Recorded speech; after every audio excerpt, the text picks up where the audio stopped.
പുഷ്പനുമായി ഏറെ ആത്മബന്ധം പുലർത്തിയിരുന്നില്ല. കൂത്തുപറമ്പ് സമരത്തിൽ പങ്കെടുക്കുകയും ചെയ്ത ശ്രീ ജയേഷ് ഇപ്പോൾ നമ്മുടെ കൂടെ. താങ്കളോടൊപ്പമാണ് അദ്ദേഹം അന്ന് ആ സമരത്തിൽ പങ്കെടുത്തത്.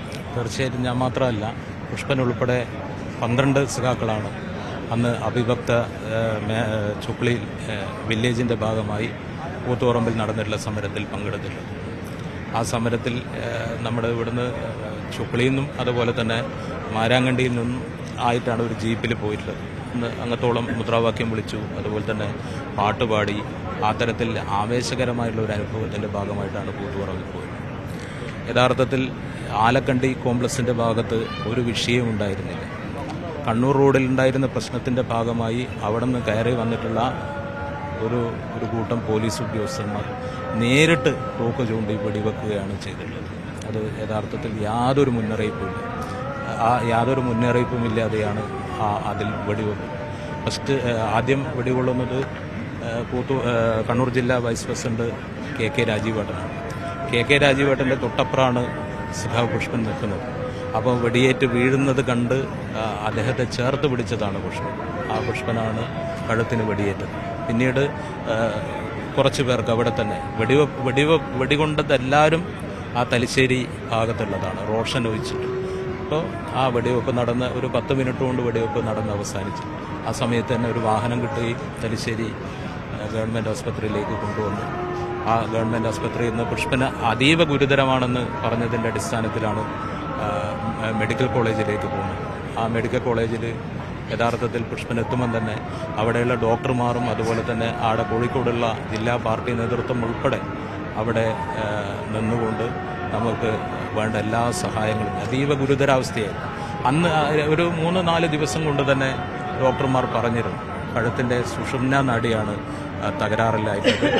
അത് മെച്ചപ്പെടുത്തിയെടുക്കാൻ ഇന്ന് പ്രത്യേക സംവിധാനം ഇല്ല എന്നുള്ളത് ഒരു ഡോക്ടർ തന്നെ സൂചിപ്പിച്ചിട്ടുണ്ട്. എന്നിരുന്നാലും ഇന്ത്യയിലും അതുപോലെ തന്നെ വിദേശത്തും ഇന്ന് കിട്ടാവുന്ന എല്ലാ ചികിത്സകളും, ആ മെഡിക്കൽ കോളേജിലുള്ള മുഴുവൻ രേഖകളും നമ്മൾ ഫോട്ടോ കോപ്പി എടുത്ത് അന്ന് MA ബേബി സഖാവ് MP ആണ്. ആ MP മുഖാന്തരം നമ്മൾ എല്ലാ സ്ഥലത്തും ഈ ചികിത്സയെക്കുറിച്ച് അന്വേഷിച്ചു. ഇന്ന് കിട്ടുന്ന ചികിത്സ തന്നെയാണ് പുഷ്പന് ലഭിക്കേണ്ടത് എന്നുള്ളത് അവർ പറഞ്ഞു. അതിനുശേഷം ബാംഗ്ലൂർ, കോയമ്പത്തൂർ, അതുപോലെ തന്നെ നിരവധി ആസ്പത്രികളിൽ നമ്മൾ പുഷ്പനെയും കൊണ്ട് പോയിട്ടുണ്ട്. അവിടെ നിന്നെല്ലാം പറഞ്ഞിട്ടുള്ളത് ഒരേ കാര്യമാണ്. അതിനുശേഷമാണ് സഖാവ് നായനാർ മുഖ്യമന്ത്രിയായ സമയത്ത് ആയുർവേദ ഡോക്ടറിൻ്റെ പ്രിൻസിപ്പൽ, ആയുർവേദ ഹോസ്പിറ്റലിൻ്റെ, കണ്ണൂർ ആയുർവേദ ഹോസ്പിറ്റലിൻ്റെ പ്രിൻസിപ്പൽ മോഹൻലാൽ സാറിനെ കണക്ട് ചെയ്തു വന്നു. അവിടെ മാസങ്ങളോളം കടന്നു. ഇങ്ങനെ നിരവധിയായിട്ടുള്ള ചികിത്സകൾ വീട്ടിൽ തന്നെ വലിയ 2-3 മാസക്കാലം വലിയ പാരമ്പര്യ വൈദ്യനെ കൊണ്ടുവന്ന് വലിയ ടെൻഡടിച്ച് അതുപോലെ തന്നെ പച്ചമരുന്നിൻ്റെ വലിയ ചികിത്സ അതിൻ്റെ ഭാഗമായി നടത്തി.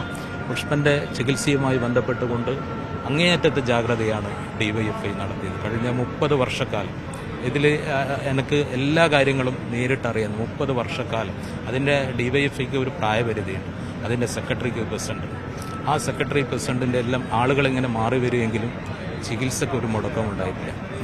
പക്ഷേ പുഷ്പൻ്റെ കുടുംബമാണ് ആ പുഷ്പനെ ചേർത്ത് നിർത്തുന്നതിൽ, സംരക്ഷിക്കുന്ന. ഒരു വ്രണം പോലും, സാധാരണ കിടക്കുന്ന ആൾക്ക് മുറിവ് വരും, പക്ഷെ ഒരു മുറിവ് പോലും ഉണ്ടായിട്ടില്ല. അങ്ങേയറ്റത്തെ ജാഗ്രതയാണ് പാർട്ടി സഖാക്കളും അതുപോലെ തന്നെ പുഷ്പൻ്റെ കുടുംബവും അങ്ങേയറ്റം പുഷ്പനെ ഇത്ര കാലം ജ്വലിപ്പിച്ച് നടത്തുന്നതിൽ ഏറ്റവും പ്രധാനപ്പെട്ട പങ്കുവച്ചു.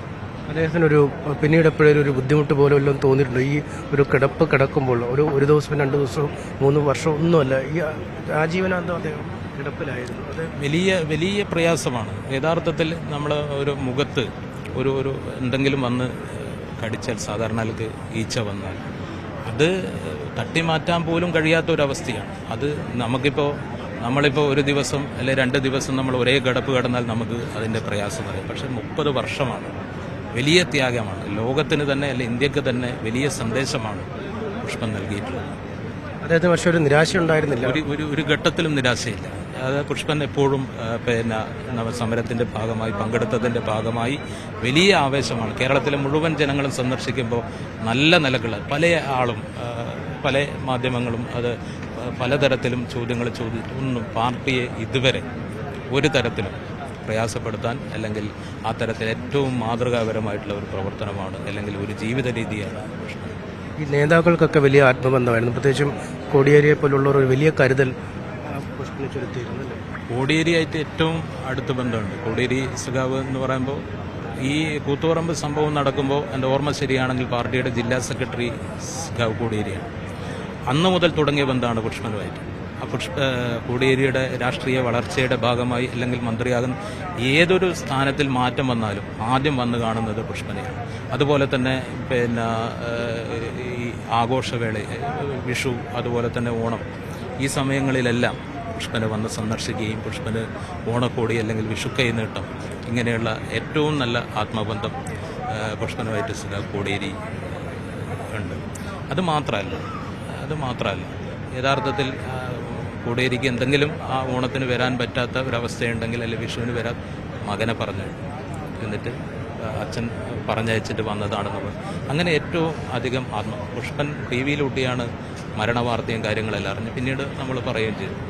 അപ്പോൾ ആ ഘട്ടത്തിലാണ് പുഷ്പൻ എവിടെയും പോക്കില്ല. ആ വലിയ സർജറി കഴിഞ്ഞതിന് ശേഷം എവിടെയും പോക്കില്ല. പുഷ്പൻ പറഞ്ഞു, എനിക്ക് സഖാവ് കോടിയേരിയെ കാണുന്നത്. ആ കോടിയേരിനെ വളരെ പ്രയാസപ്പെട്ടിട്ടാണ് പുഷ്പൻ ആ കോടിയേരിയെ കാണുന്നതിന് വേണ്ടി വന്നത്. ഈ ആളുകളെ കാണുമ്പോഴും ആവേശമാണല്ലോ. ഈ പാർട്ടി പ്രവർത്തകർ ആ സമ്മേളനങ്ങൾക്കൊക്കെ മറ്റും ഒക്കെ കണ്ണൂരെത്തുമ്പോൾ അവർ പലരും പുഷ്പന്റെ വീട്ടിൽ പോയി അദ്ദേഹത്തെ കണ്ടാണ് മടങ്ങിയിരുന്നത്. ശരിക്കും ജനങ്ങളാണ് പുഷ്പനെ ഇത്ര കാലം ജീവിച്ച് നിർത്തുന്നതിന് ഏറ്റവും പ്രധാനപ്പെട്ട പങ്ക് വഹിച്ചിട്ടുള്ളത്. യഥാർത്ഥത്തിൽ കേരളത്തിലെ എല്ലാ ഭാഗത്തും ജനങ്ങൾ, ഇപ്പോൾ പാർട്ടി കോൺഗ്രസ് കണ്ണൂർ നടന്നു, ആ പാർട്ടി കോൺഗ്രസ്സിന് വന്നിട്ടുള്ള ഭൂരിപക്ഷവും ആളുകളും, നേതാക്കൾ മാത്രമല്ല, നേതാക്കളും വന്നിട്ടുണ്ട്. കേരളത്തിൻ്റെ വിവിധ ഭാഗങ്ങളിൽ ഇവിടെ വന്ന് പുഷ്പനെ സന്ദർശിച്ചു പോകും.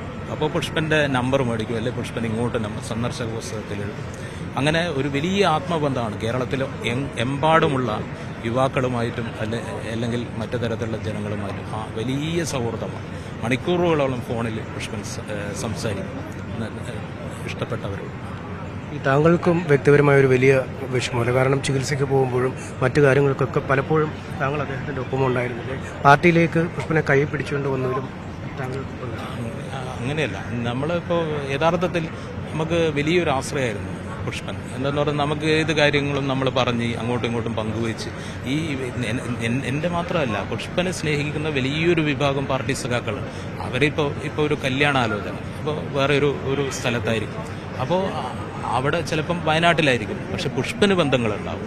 അപ്പോൾ അതിൻ്റെ നിജസ്ഥിതി അല്ലെങ്കിൽ വേറെ എന്തെങ്കിലും വിഷയം അതെല്ലാം പുഷ്പൻ നേരിട്ട് തന്നെ ഫോൺ വിളിച്ച് അവിടെയുള്ള ആളുകളെ ചുമതലപ്പെടുത്തും. മിക്കവാറും കാര്യങ്ങൾ നടക്കും. പുഷ്പൻ വിളിച്ചു പറഞ്ഞാൽ ആ കാര്യങ്ങൾ നടക്കും.